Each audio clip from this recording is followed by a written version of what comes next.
السلام عليكم ورحمة الله وبركاته. كسر هذا قيبتي شناد Django. قيبت المركة وحنا كفرنا دونا admin أما Django administration كا وحوك كوين هاي. So مثلا قيبته هري لما كذين كسر هرجنا. We have seen a new project and so سمينا new application. Now this time إنه فيرنا Django administration وحوك كوين هاي and وحبها إنه كأركي دونا inside Django administration. So first thing and something dano I know rangarino python manage.py run server then dano and then go to browser kind so for no and then write localhost port 8000. You can see a qaybta hore design kan soo aragnay default ga hay Django ku samaysna. So hadeen rano admin you can see waxa inoo soo baxay operation error @admin, right? So this admin this problem no such table called Django session machiro. Now there's a reason we having this problem طبعا. And if you look into this one hadii anu control C tab and clear it out. Now there's two main words here. First one is python manage.py make migrations, right? Now command waxa uu ku soo yani ururin doona ama meel sukaan keeni doona anything aad ku dhex qortay inside the models.py. Now hadii galno models.py you can see it nothing nagu qoran ma jirto.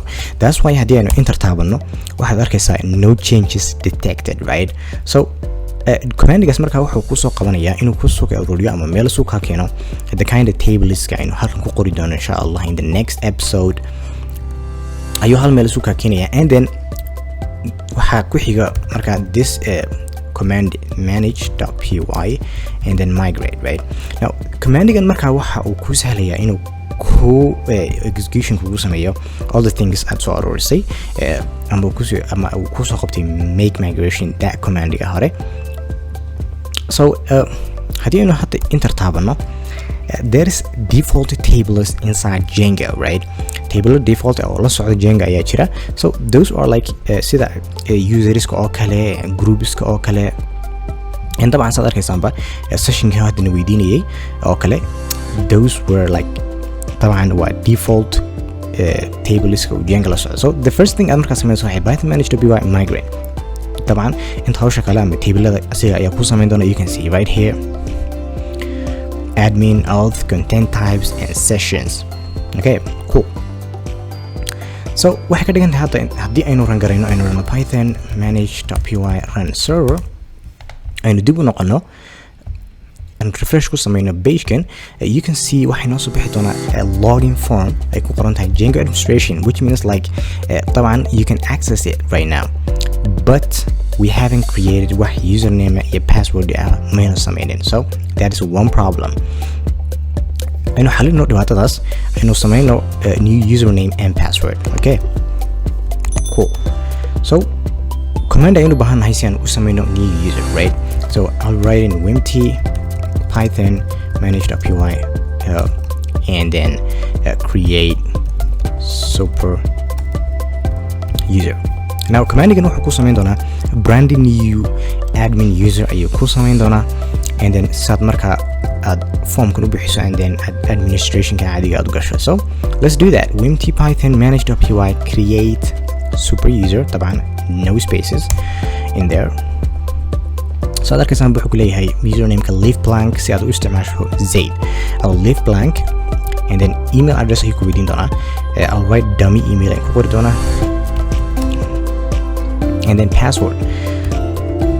طبعا passwordiga ma arki doontid laakiin waxaad isku daydaa inaad qorto the same password in those two fields. Okay, and then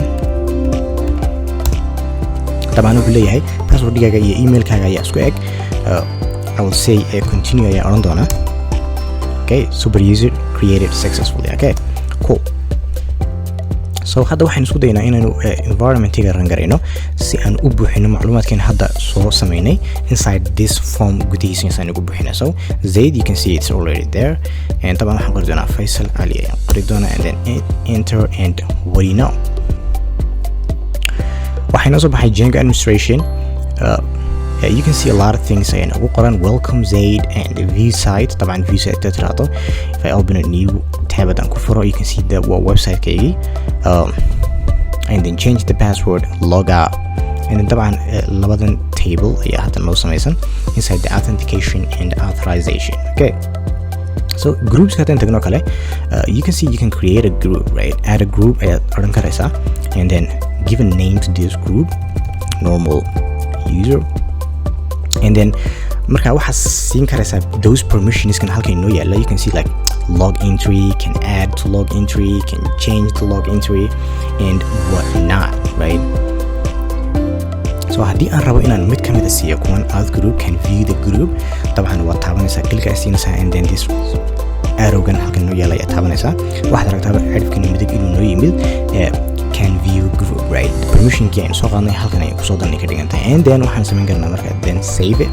waxay ka dhigan tahay marka any person isticmaalaya or maybe inside this group aynu kusoo darno inshallah in the future we'll create some groups and then apply some users aynu kusoo dari doonaa groupyadan. waxay ka dhigan tahay qof walba oo ku assign garaysan this group inuu haysto can only view the group, only that, right?